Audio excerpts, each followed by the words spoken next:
Welcome friends. சிறுகடிக்க ஆசை இன்னைக்கு எபிசோடில் பார்த்தோம் அப்படின்னா, விஜயா ரோகிணிகிட்ட சொல்லிட்டு இருக்கிறாங்க, என்னோட வீட்டு பத்திரத்தை அடமானம் வச்சு நான் கடன் வாங்கி கொடுக்கலன்னா உன்னால் கடை வச்சிருக்க முடியுமா அப்படின்னு கோபமாக கத்துறாங்க. ரோகிணிக்கும் ஒரு கட்டத்தில் கோபம் வந்துடுது. எதுக்கு ஆண்டி கத்துறீங்க அப்படின்னு கேட்குறாங்க. எங்கள் அப்பாட்ட பணம் வாங்கி கொடுத்து நான் தான் வீட்டு பத்திரத்தை மீட்டு கொடுத்துட்டேன்ல அப்படின்னு சொல்கிறாங்க. உங்கள் அப்பா எவ்வளோ பெரிய ஆளாக இருந்தாலும் நீ இந்த வீட்டில் என்னோட மருமக, அதை நீ மறந்துடக்கூடாது அப்படின்னு விஜயா சொல்கிறாங்க.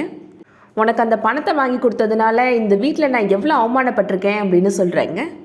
அந்த பூக்கடை மட்டும்தான் என் பேரில் இருக்குன்னு முத்துவும் மீனாவும் நக்கலாக பேசுகிறாங்க. உன்னால தானே எனக்கு இந்த அவமானம் அப்படின்னு கேட்குறாங்க. இது வரைக்கும் உன்னோட அப்பா மலேசியாவிலேருந்து உன்னை பார்க்க வரவே இல்லை, வேறொரு மாமியாராக இருந்திருந்தாங்கன்னா இந்நேரம் உன்னை ஆஞ்சி எடுத்திருப்பாங்க அப்படின்னு சொல்கிறாங்க. உன்னை நான் என்னோட சொந்த பொண்ணாக நினைக்கிறதுனால தான் நான் அதை பற்றி பேசாமல் இருக்கிறேன், எல்லா நேரமும் நான் ஒரே மாதிரியே இருக்க மாட்டேன் அப்படின்னு சொல்கிறாங்க விஜயா. இனிமேல் எனக்கு தெரியாமல் நீ ஏதாவது மறைச்ச அப்படின்னா இந்த விஜயாவோட இன்னொரு முகத்தை பார்ப்ப அப்படின்னு பயங்கரமாக மிரட்டுறாங்க. விஜயா போட்ட போடல இப்போ ரோகிணி கதிகலங்கி போய் நின்றுட்டுருக்குறாங்க. இந்த சின்ன விஷயத்துக்கே இவ்வளோ கோபப்படுறாங்க, நம்மளை பற்றின எல்லா விஷயம் தெரிய வந்துச்சுன்னா என்ன நடக்கும்னு தெரியலையே அப்படின்னு பயப்படுறாங்க. இதுக்கிடையில் இப்போது முத்துவுக்கு சர்ப்ரைஸாக மீனா கார் வாங்கி கொடுக்குறாங்க. பொன்னியம்மன் கோயிலுக்கு நான் வேண்டுதல் வச்சுருந்தேன், இந்த மாலையெல்லாம் நம்ம நல்லபடியாக கொண்டு போய் சேர்த்துட்டோம்னா உங்களையும் கூப்பிட்டுட்டு கோயிலுக்கு வரதான் வேண்டியிருக்கிறேன் அப்படின்னு சொல்கிறாங்க மீனா. முத்துவும் மீனாவும் இப்போ கோவிலுக்கு போகிறாங்க. அங்கே செல்வமும் நின்றுட்டுருக்கிறாரு. உன் ஃப்ரெண்டுக்கு பார்த்த கார் தானே இது அப்படின்னு கேட்குறாரு முத்து.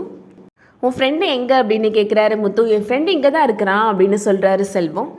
இதுக்கிடையில் இப்போ ஐயருமே வந்து அந்த காருக்கு பூஜை போட்டு அந்த கார் கீயை மீனாவோட கையில் கொடுக்குறாரு. என்ன மீனா, இந்த கார் கீயை நீ வாங்குற அப்படின்ற மாதிரி முத்து கேட்குறாரு.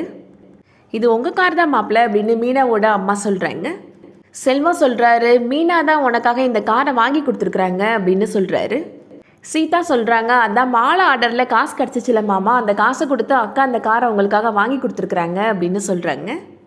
மறுபடியும் கார் ஓனர் முத்து ஆயிட்டீங்க நீங்கள் அப்படின்னு சொல்கிறாங்க. அது கேட்ட உடனே முத்துவுக்கு ரொம்ப சர்ப்ரைசிங்காக இருக்குது. என்ன மீனா, மாலை ஆர்டரில் கிடச்ச எல்லா காசையும் மொத்தமாக கொடுத்து காரை வாங்கிட்டியா அப்படின்னு கேட்டுட்ருக்கிறாரு முத்து. நீங்கள் எனக்காக கடை வச்சு கொடுத்தீங்க, நான் உழைச்சி சம்பாதிச்சு உங்களுக்கு கார் வாங்கி கொடுக்குறதுல எனக்கு சந்தோஷம் தாங்க அப்படின்னு சொல்லிட்டுருக்குறாங்க மீனா. மீனாவும் முத்துவும் இப்போது கார் எடுத்துகிட்டு அங்கேருந்து கிளம்புறாங்க. அதோட இன்றைக்கான எபிசோட் முடியுது. நாளைக்கு எபிசோடில் என்ன சீன்ஸ் வரப்போகுதுன்னு பார்த்தோம் அப்படின்னா, நேராக காரை எடுத்துகிட்டு முத்துவும் மீனாவும் வீட்டுக்கு போகிறாங்க. வீட்டில் இருக்கிற எல்லாரையுமே கூப்பிட்டு இப்போது காரை காமிக்கிறாரு முத்து. மனோஜ் சொல்லிட்டு இருக்கிறாரு, காரை பார்த்தா புது கார் மாதிரி தெரியலை, ஏதோ செகண்ட் ஹேண்டில் வாங்கின கார் மாதிரி தான் இருக்குது அப்படின்னு சொல்கிறாரு. 2-3 லட்ச ரூபா தான் இருக்கும் அப்படின்னு சொல்கிறாரு மனோஜ். முத்து இப்போது வழக்கம் போல் மனோஜுக்கு பதிலடி கொடுக்குறாரு. அது 1 லட்ச ரூபாயாக கூட இருந்துட்டு போகட்டும், என்னோட பொண்டாட்டி உழைச்சி சம்பாதிச்சு எனக்காக வாங்கி கொடுத்துருக்குறா அப்படின்னு பெருமையாக பேசுகிறாரு. என் பொண்டாட்டி மட்டும் மலேசியாவிலேருந்து வந்திருந்தானா 10 லட்சம் என்ன 10 கோடி கூட கார் வாங்கி கொடுப்பா அப்படின்னு ரோகிணியை குத்தி காமிச்சு பேசுகிறாரு. அவர் அப்படி சொன்ன உடனே ரோகிணியை முறைச்சி பார்க்குறாங்க விஜயா. அதுக்கப்புறமா கண்டிப்பாக விஜயா ரோகிணிகிட்ட மறுபடியும் மனோஜ் வெளிநாடு போகிறதுக்கான பணத்தை உங்கள் அப்பாட்ட வாங்கி கொடு அப்படின்னு கேட்க போகிறாங்க.